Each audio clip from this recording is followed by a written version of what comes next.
आधी रात को गौरव अकेले टॉर्च लेकर बरगद के पेड़ की तरफ गया। गांव की गलियां सुनसान थी। हवा तेज हो चली थी। उसे ऐसा लगा जैसे कोई उसका पीछा कर रहा हो। उसने टॉर्च घुमाई, लेकिन वहां कुछ नहीं था।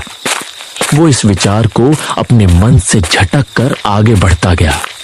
जैसे ही वो पेड़ के पास पहुंचा, जमीन जोर से हिली।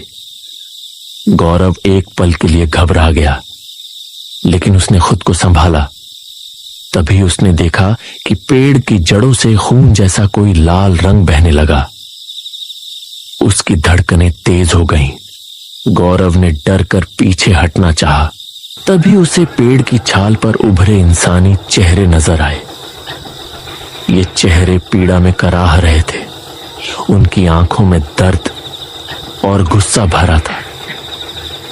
भाग जा गौरव, वरना तू भी हमारा हिस्सा बन जाएगा। ये आवाज इतनी डरावनी थी कि गौरव के होश उड़ गए। उसने भागने की कोशिश की, लेकिन रास्ता बदल चुका था।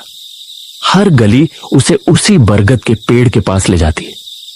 वो जितनी तेजी से भागता, पेड़ उतना ही नजदीक आता महसूस होता। उसे लगा जैसे पूरा गांव एक भूल भुलैया बन गया हो, जिसका केंद्र वो बरगद का पेड़ था। अचानक पीछे से किसी औरत के हंसने की आवाज आई। वो हंसी इतनी तीखी और डरावनी थी कि गौरव का खून जम गया। उसने हिम्मत करके पलट कर देखा। एक औरत लाल चुनरी में उसके सामने खड़ी थी, लेकिन उसका चेहरा पूरी तरह काला था। उसकी आंखें जलती हुई अंगारों की तरह लाल थीं। तुम्हारे पुरखों ने हमें बांधा था, अब तू हमारी मुक्ति बनेगा। वो औरत धीरे धीरे गौरव की तरफ बढ़ने लगी। गौरव ने पीछे हटना चाहा, लेकिन उसके पैर जमीन से चिपक गए थे। वो औरत हंसती रही और उसका चेहरा भयानक रूप से विकृत होने लगा। सुबह गांव वालों ने देखा, गौरव उसी बरगद के नीचे पड़ा हुआ था।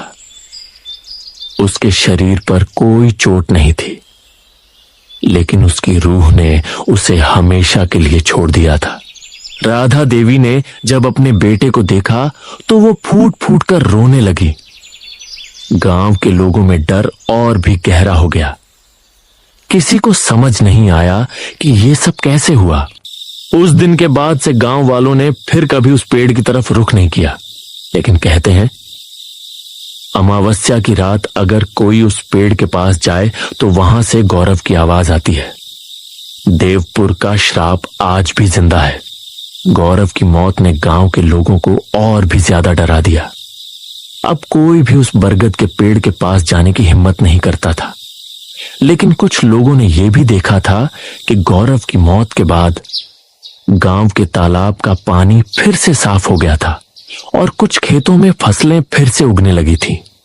ऐसा लगता था कि श्राप ने अपना नया शिकार ढूंढ लिया था और कुछ समय के लिए शांत हो गया था।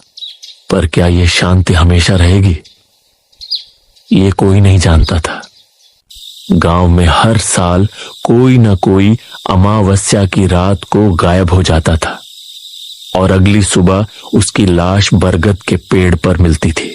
ये श्राप सिर्फ रमन की मौत का नहीं था, बल्कि गांव के लोगों के डर और अंधविश्वास का भी था।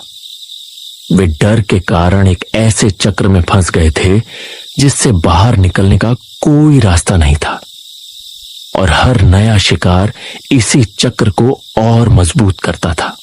ये कहानी सिर्फ एक श्राप की नहीं थी, बल्कि हमें यह भी सिखाती है कि अगर लोग डर में जीते हैं तो उनका डर ही सबसे बड़ा दुश्मन बन जाता है। क्या कोई भविष्य में आकर इस श्राप को तोड़ पाएगा, या देवपुर गांव हमेशा के लिए अपनी इस डरावनी पहचान के साथ ही रहेगा?